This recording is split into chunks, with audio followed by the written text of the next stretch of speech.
We are just 3 days away from the 2023 Final Four, and the first game, Andy, is one of the most surprising national semifinals that I can remember in a good while. How did Florida Atlantic and San Diego State get here? Let's talk about it. You are Locked On College Basketball, part of the Locked On Podcast Network. Your team every day.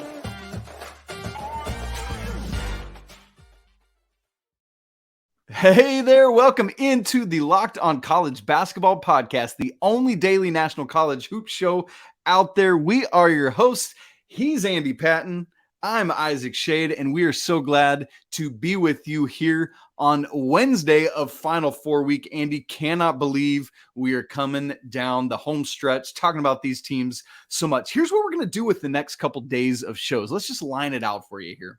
Today, we're going to dive deep into the first national semifinal, set you up to get to know Florida Atlantic a little bit better, set you up to get to know San Diego State a little better. On Thursday's show, we're going to do the same thing with UConn and with Miami. And then Friday is going to be like game previews and picks. So today is less about previews and more about just getting to know the teams, especially these teams that you just probably haven't heard of because they're from the, or you've heard of, but don't really know intimately because they're from the Mountain West and they're from Conference USA. And so let's dive right into it. Andy, by the way, today's episode is brought to you by FanDuel, the official sportsbook of the Locked On Network. Make every moment more. Visit FanDuel.com/LockedOn today to get started. And of course, they've got lines for both of these games we're going to be talking about. Andy, let's start in Boca Raton. I like to call it Boca Raton, Florida, where we have the Florida Atlantic Owls. And we joked a lot when the selection show revealed all the teams, and we knew we had 2 sets of Owls in the tournament. And somehow we're down to 4, and one of those Owls is still standing. I never would have guessed it, but here we are with Dusty May's team on the final Saturday of the college basketball season. Andy, help us get to know this team a little bit. Yeah, one of the most impressive runs we've ever seen of the Final Four, and something we're going to talk about a little later in the show of what are the most impressive runs that we've ever seen. There's only been 8 instances of a seed 9 or lower ever making the Final Four. Florida Atlantic, of course, part of that conversation. But Isaac, we've talked about this a few times on the show, and I want to make it clear here, like, this is not a it's not a darling team in the sense that they're just kind of a plucky underdog happy to be here. This is a darn good basketball team. And the analytics bear that out. The numbers bear that out. The record in the regular season bears that out. Like, this is a team that they deserve to be here. And of course, there's no other way to argue that when they're here. They've done it. It has been accomplished. And I know that there might be people out there who want to diminish it a little bit because they did not have to play Purdue. It is not Florida Atlantic's fault that Purdue forgot how to play basketball against Fairleigh Dickinson. That is not the issue for Dusty May's squad. They also took care of business against the best defense in the country in Tennessee. They took care of business against a significant darling team in Kansas State and Marquise Noel and Keontae Johnson, and the fantastic job that Jerome Tang did with that team. And they took care of both of them. And now we're looking at a team that's top 20 in the country in KenPom. They're 17th as we're recording this right now, 24th in adjusted offense, 29th in adjusted defense. This is a top 30 team offensively, a top 30 team defensively. They are more balanced than San Diego State, which is a part of the conversation that will absolutely come up on Friday when we talk about this team. And I think like this is a program to me that has proven, Dusty May, what an incredible job that he has done leading this team from, they went 8-10 their first 2 seasons, each of their first 2 seasons that he was the coach in Conference USA. And then a few years later, they're 18-2 in conference play. They didn't have a ton of fantastic non-conference wins. They beat Florida, which is a nice win. Florida team that kind of hung around the bubble a little bit this season, but wasn't a particularly great power conference team. But that's still a nice win for any mid-major program. They beat Florida Gulf Coast. They obviously did really well in their conference, which included North Texas and UAB, who are teams that are contending for a championship in the NIT as well. So a really, really, really solid program. And like I said, balanced offensively and defensively, good outside shooting team. This is a program that has made a lot of noise already and is definitely not done making noise in this tournament. No, they are sure not. This is going to be a very interesting game. I want to give you several names to know, one of whom is John L. Davis, averaging 13.9 points per game, 5.5 rebounds, 1.7 assists, 1.5 steals. can fill it up and fill out the stat sheet, I should say, in all these different ways. 49.3% from the field, 36.6% from deep. And interestingly, we also have Elijah Martin, who is probably a name you know now because he did some incredible things on Saturday. Folks, if you just caught FAU for the first time, he had that massive dunk. I can't even remember. Oh, from over Gasson. Yeah, so Elijah Martin is 6'2". Gasson, whom he dunked over from Kansas State, is 6'9". Yeah. And it was this beautiful dunk. But then Elijah Martin, on the other hand, he's 37% from deep and can just do all of those kind of things. 13.1 points for Martin, 5.2 rebounds, 1.5 assists. And we already talked about what he's doing from deep. Now, here's the interesting thing about both these guys and why I wanted to start with them, Andy, is that Davis and Martin, both transfers in to this team who has quite a few transfers.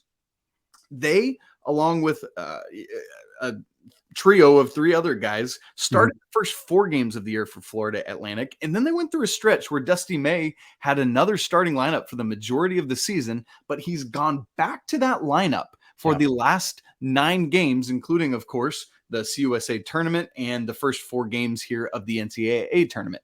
It's clearly been a good switch that's gotten both Davis and Martin back into the lineup, and I think that's a big part of the storyline of they were already clearly playing well. They've only lost 3 games all year, but I think why they're now playing at what I would call an even different and better level than they previously were. And then another guy that had a massive game against K-State on Saturday is Vlad Golden out of Russia. 10.3 points a game for him, 6.6 rebounds, 1.2 blocks.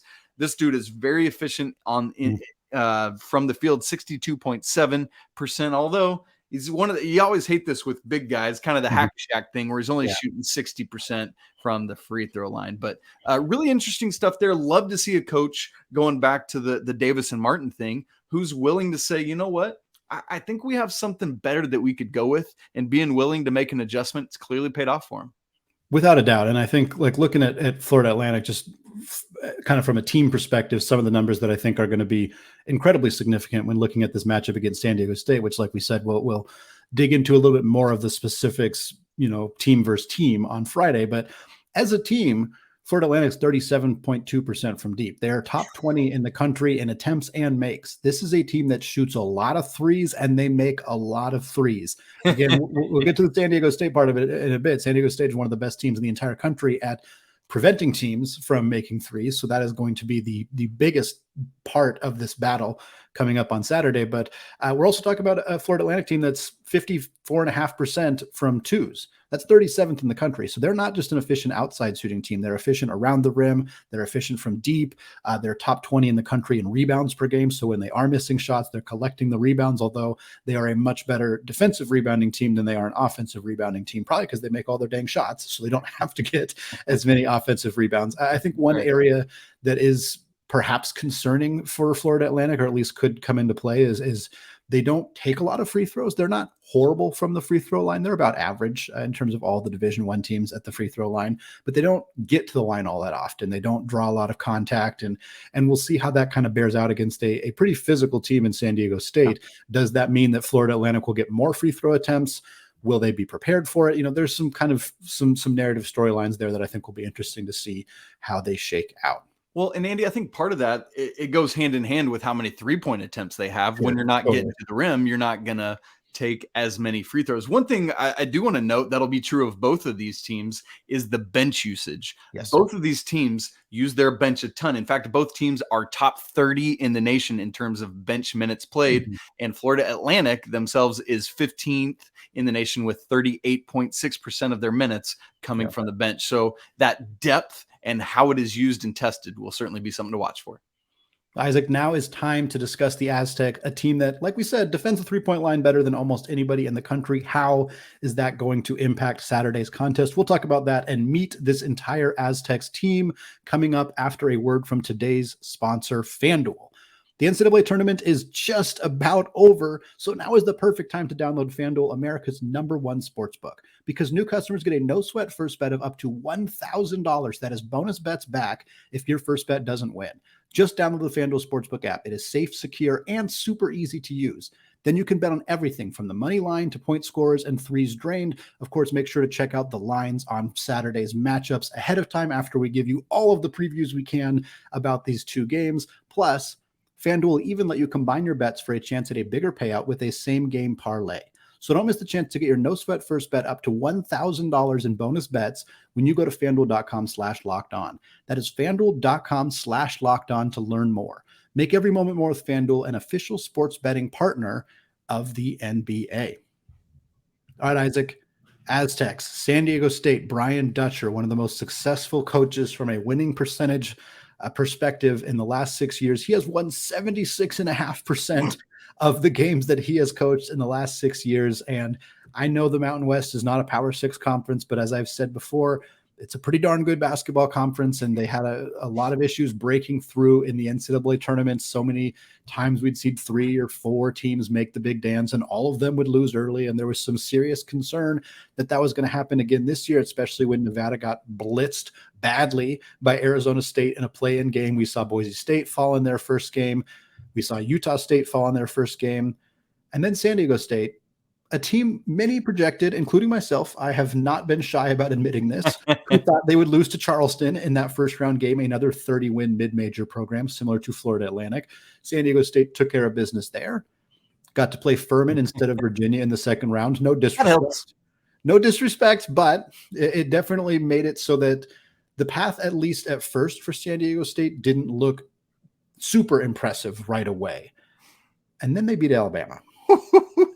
And then the conversation had to change a little bit. Oh, okay. Now we're talking about a team that it really believes in themselves, that really deserves to be here. That, they beat the number one team in the country, the highest ranked team remaining, the team that got the number one overall seed, the team projected by everybody to win the national championship, and they beat them. And then they beat a Creighton team that I think a lot of people thought would present a huge challenge for them. Creighton, very deep offensive team, a team that I think was underseeded as the 6th seed because they had a really bad stretch early in the season when they were without Ryan Kalkbrenner. They got him back and they rolled through the rest of the season and looked fantastic. And San Diego State took care of them too. This has been an extraordinary run from the Aztecs. Again, Brian Dutcher has done a fantastic job here in his 6th season with the Aztecs. We kind of mentioned this a little bit when talking about Florida Atlantic and the balance that they have from an offensive and a defensive perspective, at least according to KenPom. Florida Atlantic is 17th in the country. They're top 30, both offensively and defensively. San Diego State is 14th in the country, so just above FAU, which should make this a very, very fun game. They are 4th, count it, 4th in the country defensively at KenPom, but they are 75th offensively. Ooh. Isaac, I want to kind of start there when talking about this team. I don't think that this team is a bad offensive team, but that's a pretty significant spread, especially when compared to how even things look for Florida Atlantic. Yeah, that's going to be an interesting storyline for that game, which, as you said, we'll talk more about Friday. But, Andy, we've been talking so much about like how historically in the KenPom era, no team ranked outside of 22nd at defense at KenPom has ever won a national championship. I got to thinking earlier today, Isaac? Yes, Isaac? I wonder what that number is for the offensive side of things. I don't know why I've never thought of that. So I went back and looked, and the worst offensive efficient team at KenPom to ever win the national championship, which the KenPom era goes back to 2002, is the 2014 UConn team was 39th. Now, that's an outlier because outside of that, the worst KenPom rated offense to ever win a national championship was 19th. So that 39 is an outlier. And Andy, you know what's funny? You want to know who that 19th, the second worst KenPom? No, it was UConn in 2011. So these UConn teams that somehow keep finding their way when the whole bracket, like how does UConn keep anyway? Yeah, it's funny. So San Diego State being 75th at offense at KenPom is like kind of the kiss of death, at least in terms of winning the national championship, not in terms of winning this game over Florida Atlantic, but they got to figure some things out there. Now, interestingly, it is a very, very balanced offensive attack. You've got Matt Bradley, who is the only player averaging double-digit points, 12 and a half per game for him. But beyond that, beyond Matt Bradley, you've got this thing where there are the next 7 players all average 6 points or more. And so it's almost like a Leonard Hamilton, Florida State, where it feels like everyone averages 10 points and they're all 7'8". And so that's what we're looking at with this San Diego State team. But not the height thing necessarily. Not the height thing. Shout out Darian Trammell, who's like one of the shorter players left in the game. Exactly. But and I know we talked so much about Florida Atlantic and all their wins. You've said this as well, but man, you look at what San Diego State's done. They've won 31 games themselves and only lost 6. But Andy, look at these 6 losses. Neutral court to Arizona. That's a tournament team. Neutral court in overtime to Arkansas. That's a Sweet 16 team. Neutral court to St. Mary's. Tournament team.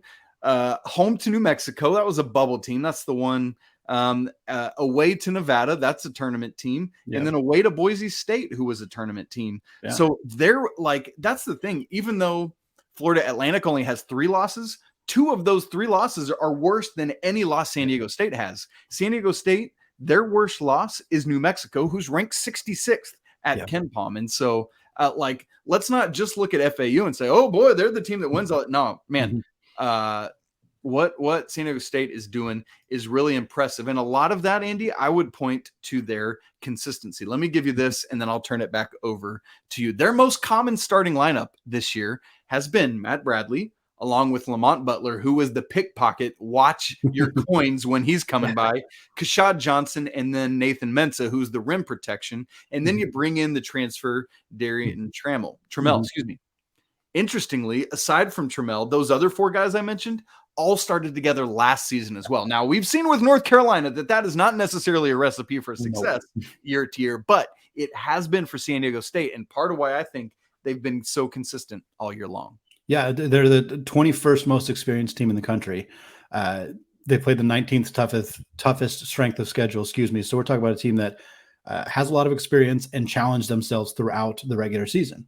And handled it well. Right. Those are recipes for success. That alone right there, you look at those numbers and you look at a team that has, especially in today's era of college basketball, where, the freshman class are all kids who kind of experienced the COVID situation and maybe missed a year of high school basketball or had a shortened year, something like that. We haven't talked about that too much on this show, but certainly there is an element of how much are high school basketball players and now young college basketball players, how much were they impacted by this, and how much are we seeing some weaker classes because of that? So if you can build a roster of, guys like Matt Bradley, who came to them from Cal, a Power 5 program, guys like Darian Trammell, who came from a solid WAC program in Seattle U, where he finished 5th in the country in steals, in steals while he was at Seattle U. So you can get these experienced veteran guys, and Trammell in particular also was a junior college player. So he's a very experienced guy. And so when you can get these experienced players, guys who have been at this level for a long time, you challenge them in the schedule, you make them play as many tough games as you possibly can.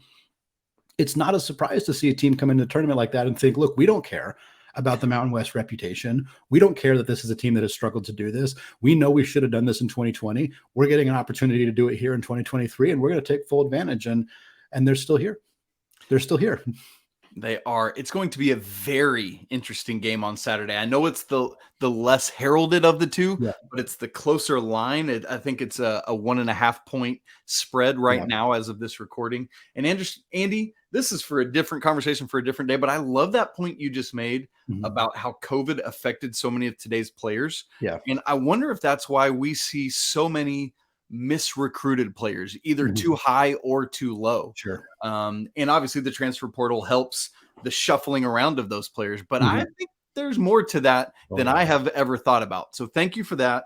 And let's have another conversation about that this off season.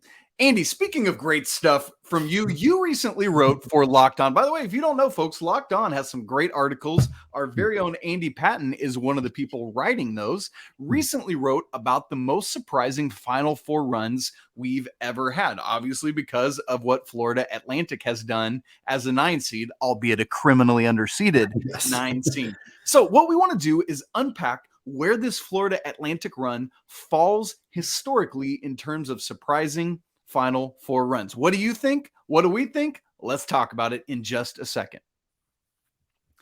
Andy, since the field expanded to 85 teams, to 64 teams. Some people would want that.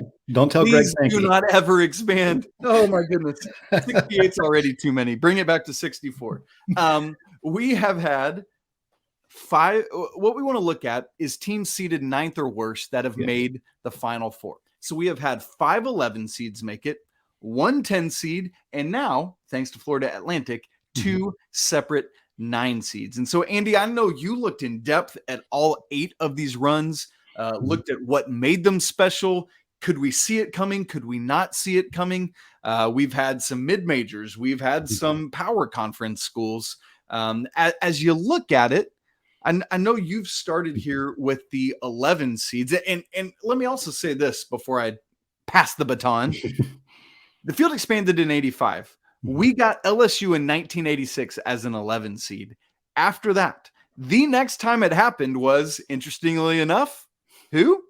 Jim Larranaga in 2006 with George Mason. What a full circle moment that is to now in Miami's own first Final Four run. So, Andy, looking at this, what sticks out to you? What surprises you? What? Just unpack it for us. Well, you started to touch on it there too. I think the fact that this hasn't been a common occurrence until much more recently is a significant. I mean, it's impossible to ignore that in the first 21 years of the NCAA tournament expanding, it happened once in the second year, mind you, in 1986, and then it didn't happen again for 20 years, and now it has happened 7 more times since then. I mean, how many of these are very, very recent? Obviously, Loyola Chicago, the Ramblers, Sister Jean, that's 2018. UCLA in 2021 was very recent. Syracuse 2016, they were the 10 seed that did it. Wichita State in 2013. I mean, all of these things have happened in the last decade. And I think it's so fun to look at this group of teams, these 9 teams here, because there's a huge discrepancy. Even just looking at the 11 seeds, you have 3 kind of mid-major darlings, the ones that get the most attention. We talked about George Mason, and Jim Larranaga. We talked about Loyola Chicago and Sister Jean. The other one, of course, is VCU, Shaka Smart, that team. And I want to start there because that's the most impressive one to me for a couple of reasons. One, they finished the season really crappy. And that tends to be the case with these power programs that did it. Like UCLA just didn't have a very good regular season and got an 11 seed. Syracuse, I think, lost 5 of their final 6 games. So Jim Boeheim's team just basically did bad at the end of the season, dropped their seed to an 11 seed, and then caught on fire. I'm not saying that's not impressive, but I'm not going to rank that as high as a VCU team also struggling to end the season as a mid-major. They were 84th in KenPom, Isaac. 84th. And then they beat Georgetown by 18. They beat Purdue by 18. Shout out, another chance to talk about Purdue losing to a underseeded team in March. They beat Kansas to advance to the Final Four. It obviously did wonders for Shaka Smart's career. And I think that's an interesting point as well to look at what happened for Shaka Smart when they ran on this run in 2011, what happened for Jim Larranaga on this run in 2006. Certainly, those are data points that Dusty May is well aware of in his time at Florida Atlantic and aware of what that could potentially do for him. But I like the kind of the difference between how some of these teams did it, because, again, some of these teams were just kind of high major programs that had bad years. You have the mid majors. I mean, Loyola Chicago, they won 17 of 18 games coming into the tournament. So that's the opposite of a VCU team that kind of struggled getting in the dance. Loyola Chicago was the hottest team in the country, and they got into the NCAA tournament, and they just kept winning. I mean, that team was magic because they didn't win by a lot. They beat Miami by 1 point. They beat Nevada by 1 point. Then they were fortunate to get a 9 seed in Kansas State instead of a 1 seed, but they beat the tar out of that Kansas State team in order to advance to the Final Four. And I think it's hard to compare all of these different runs and all of these different trajectories that these teams were on, because obviously every NCAA tournament field is different. I will say that the 1986 LSU team in this group of 11 seeds, I should say, they're the only one that only played top seeds. Every other team did not have to play the highest ranked team every single time. LSU did. Obviously, Florida Atlantic will forever, that will always be a part of their story. that they played Fairleigh Dickinson in the second round. I don't think it should take away from what they have accomplished nearly as much as I worry that it will from a national, especially if they lose this game. If they lose to San Diego State and they just become another 9, 10, 11 seed that made the Final Four and bowed out in the Final Four, I think that part of their narrative will always be, well, they played Fairleigh Dickinson. And I hope it doesn't take away from the fact that they also played the best defensive team in the country in Tennessee and a very, very good deserved 3 seed in Kansas State. And I don't know how it will be perceived 2, 5, 10, 15 years from now, certainly. But if they win this game and they play in the national championship game, I think it's going to erase a lot of the rest of that part of the conversation. Yeah, because none of the rest of these teams were able to do that. Didn't do that. I think that's part of the narrative. Mm-hmm. Another part of the reason, Andy, that I really love the VCU team and why I will get a little bit of some love to the UCLA team is because they did it from the play-in games. Yes, right. Definitely. And I think that is part of the UCLA narrative as well, as they came from that same thing. Now, again, it's like you're the major conference team. It was the first year in the Mick Cronin era, and so there's something to that. But I think that even gives that VCU team another little boost. And one other coaching thing I want to mention, you talked about how those guys parlayed some of that. Porter Moser from Loyola Chicago is now at Oklahoma. Now, Oklahoma hasn't been great the past 2 years, but I'm sure he'll get that going in a little bit. It's just, man, the Big 12 is so wacky with things. And I think a part of this conversation, Isaac, sorry to cut you off. No, you're great. Go. I think a part of this too that's going to be interesting, and maybe we can explore this more over the offseason, is like what, especially from the mid-major perspective. I don't care about this as much for UCLA and LSU and Syracuse, but for the mid-majors that made this kind of run, what happened to them? Like what happened to the program and what happened to the coach? Because I think when we look through that lens, we can look at that for Florida Atlantic, and maybe, if we see some patterns, if like, okay, every time a mid-major team made this run, their coach left and the team sucked afterwards. I know that that's not the case for all of them, but like it is kind of the case with Loyola Chicago. Like that's what happened to Loyola Chicago. If that, is that going to happen at Florida Atlantic? They were bad this year. Like they were very bad. And so it'll be interesting to see like if we can parse out some patterns on that kind of, because this is unique. But you also look at like, those are 11 seeds. Let's look at the 9 seeds. There's only one other one that's ever done it, and it's the Shockers. Wichita State, 2013, they beat that Gonzaga team. They beat Ohio State. They actually beat 3 teams in the top 12 at KenPom during that run. There was a really, to me, like more impressive than a lot of those 11 seeds. Wichita State's run was extraordinary, and that was a ridiculously loaded, talented team. 3 NBA players: Fred VanVleet, Cleanthony Early, Ron Baker. Really, really good squad there. And what they did the next year was just not lose ever again. They were another criminally underseeded team until this committee decided to not give them a good seed the following year and really kind of hampered them. But will Florida Atlantic do something like that?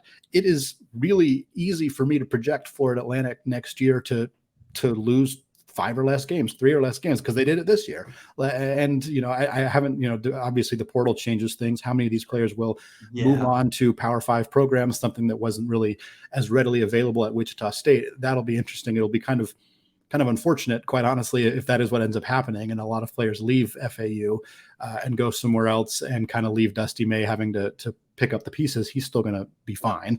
But it's interesting kind of dynamic to see what happens to these programs after they go on these runs, because sometimes they just kind of disappear. I mean, how often do we talk about George Mason basketball? That was 17 years ago, but we don't talk about it much. So, and for FAU, part of why they've been so good, from everything I've seen and heard and read about them, it's because they've been so together. And so if there's something real to that and they can keep it together, because like, I think just about I think like maybe Michael Forrest is done after this year, but I think just about everyone else could come back if they chose to, and obviously there's the will Dusty May stay after this, right? Is a question, but man, I could see a world in which they say, hey, let's see what we can do again, which would certainly be the exception rather than the rule in this day and age. So, so Andy, that VCU team is your top choice out of this? Yes. Yeah. And VCU, George Mason, Loyola Chicago are the top 3 for me.